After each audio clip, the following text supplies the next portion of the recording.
పిల్లల్ని కనాలా వద్దన్నది తల్లిదండ్రుల ఇష్టం.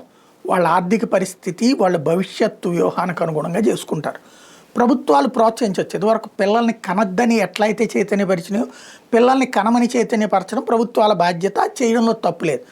కానీ పిల్లల్ని కనడానికి కనాల్సిందే మీరు, మీకు 2 పిల్లలు పుట్టారు, మూడో వాళ్ళని కూడా కనండి చంద్రబాబు గారు చెప్తున్నారు అంటూ కుటుంబ నియంత్రణ శస్త్రచికిత్స చేయడానికి ఒప్పుకోవట్లేదు అంటూ ఒక వార్తని సాక్షి హైలైట్ చేసింది. హాస్పిటల్కి సంబంధించి మాకు 2 పిల్లలు ఉన్నారు, కుటుంబ నియంత్రణ శస్త్రచికిత్స చేయించుకుంటాం సహకరించండి అంటూ ఆ పేద కుటుంబం వైద్య శాఖ సిబ్బంది కొన్ని నెలలుగా ప్రాధేయపడుతోంది. ఎన్నిసార్లు వేడుకున్నా సిబ్బంది స్పందించడం లేదు. 2 ముగ్గురు మొద్దు అని మన ముఖ్యమంత్రి చెప్తున్నారంటూ వాళ్ళు 3వ కాన్పు కోసం ఒత్తిడి తీసుకొని వస్తున్నారు. ఉన్న పిల్లల్ని పెంచలేకపోతుంటే 3వ కాన్పు ఎలా నా కుటుంబం లబోదీపమంటోంది.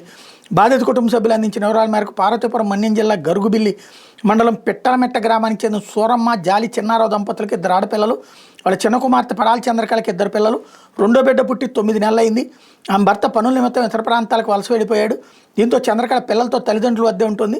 పేద కుటుంబం కావడం, పిల్లల్ని పెంచే స్తోమత లేకపోవడంతో కుటుంబ నియంత్రణ శస్త్రచికిత్స చేసుకోవాలని చంద్రకళ భావించింది. 9 నెలలుగా ఏఎన్ఎం ఇతర వైద్య సిబ్బందిని కుటుంబ నియంత్రణ శస్త్రచికిత్స చేయాలని కోరుకున్నారు.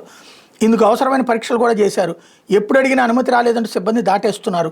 3 పిల్లల్ని కనాలని ప్రభుత్వం చెప్తుందని 2తో ఆపొద్దని ఒత్తిడి చేస్తున్నాను సూరమ్మ, బాలి చిన్నారావు దంపతులు చెప్తున్నారు. కూలి పనులు చేసుకుని బతికే తమకు ప్రస్తుతం ఉన్న వాళ్ళకి పోషణ కష్టంగా ఉందని వాపోతున్నారు. ఇది చేస్తే మాత్రం చాలా దుర్మార్గం. ప్రభుత్వాల బాధ్యత కుటుంబ నియంత్రణ ఆపరేషన్ ఎప్పుడు అడిగితే అప్పుడు చేయటం, అంతేగాని మేము కనమన్నాం కదా అంటే రేపు పొద్దున ఇళ్ళు వచ్చి పోషిస్తారా ఏంది.